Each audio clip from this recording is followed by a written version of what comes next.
జరిగింది. ఈ దశలో వచ్చిన తర్వాత కూడా, ఈ మెట్టుకు వచ్చిన తర్వాత కూడా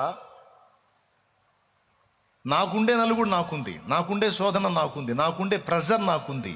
ఎందుకు దేవా అంటే ఆయన చెప్పే సమాధానం ఒకటే, నేను అన్నీ నీ మంచిగా చేస్తానని తెలుసు కదా. ఇంతకుముందు అనుమతించినవి కొంత పరిమళానికి దారితీస్తే ఇప్పుడు అనుమతించినవి విస్తారమైన పరిమళానికి దారితీస్తాయి. డోంట్ వరీ, నన్ను నమ్ము, అంతే. నన్ను నమ్ము, రిలాక్స్గా ఉండు. నన్ను నమ్ము, నా మీద అనుకో, రిలాక్స్గా ఉండు, నేను చూసుకుంటా. తట్టుకోలేని దేవా అని నేను అన్ను. ఎందుకంటే తట్టుకోలేనంత ఆయన నాకు ఇవ్వడు. ఏదన్నా బరువు వేశాడు అంటే దాన్ని మోసే సామర్థ్యం నాకు ఇచ్చాడని నోరు మూసుకొని సహించాల్సిందే తప్ప తట్టుకోలేకపోతున్నాను దేవా అనే డైలాగ్ నేను వేయను.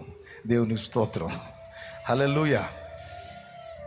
నాకు ఈ బరువు వేసావంటే నన్ను నమ్మావు, నీకు స్తోత్రం, హల్లెలూయా. ఇచ్చాడు, అంతే. బిడ్డలారా, గుర్తించారు కదా దేవుని 3 సంగతులు. 1, నీ భవిష్యత్తును ఆయన ఎరుగున్నాడు.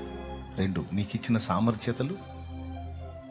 నీ భవిష్యత్తు నీకు తెలియదు, ఆయన తెలుసు. నీకున్న సామర్థ్యాలు నీకు తెలియదు, ఆయన తెలుసు. అంతేకాదు, నువ్వు ఏ మోతాదులో మొయ్యగలవో, ఎంత శోధన తట్టుకోగలవో అది కూడా ఆయనకు తెలుసు.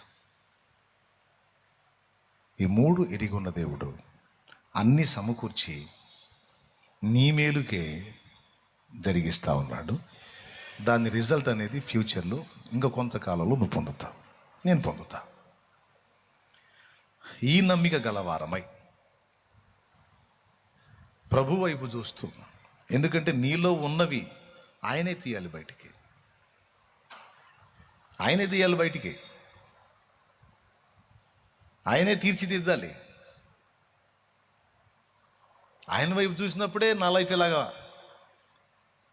ధన్యమైంది. మీకు కూడా చెబుతున్నాను, అటే చూడండి.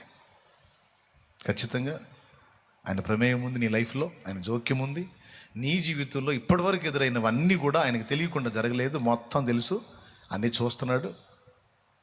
తప్పకుండా ఇవన్నీ కూడా నీకు ఫేవర్గా మారేటట్టు ఆయన చేయబోతున్నాడు. అందుకే రప్పిస్తాడు. ఓకే, అర్థమైంది కదా. అలాంటి పరిస్థితుల్లో నీకు సిద్ధపరచకపోతే అసలు ఈ కొలిమే రాదు నీకు. కొలిమి వచ్చిందంటే నువ్వు లైన్లో ఉన్నావు, ఆయన చేతుల్లో ఉన్నావు. ధైర్యంగా ఉండవు, విశ్వాసంతో ఎదుర్కో. మళ్ళీ చెప్పండి, నోరు తెరిచి అందరు చెప్పండి. నీకు అనుమతించబడిన శోధన అది నీ మేలుకా కీడుకా? డౌట్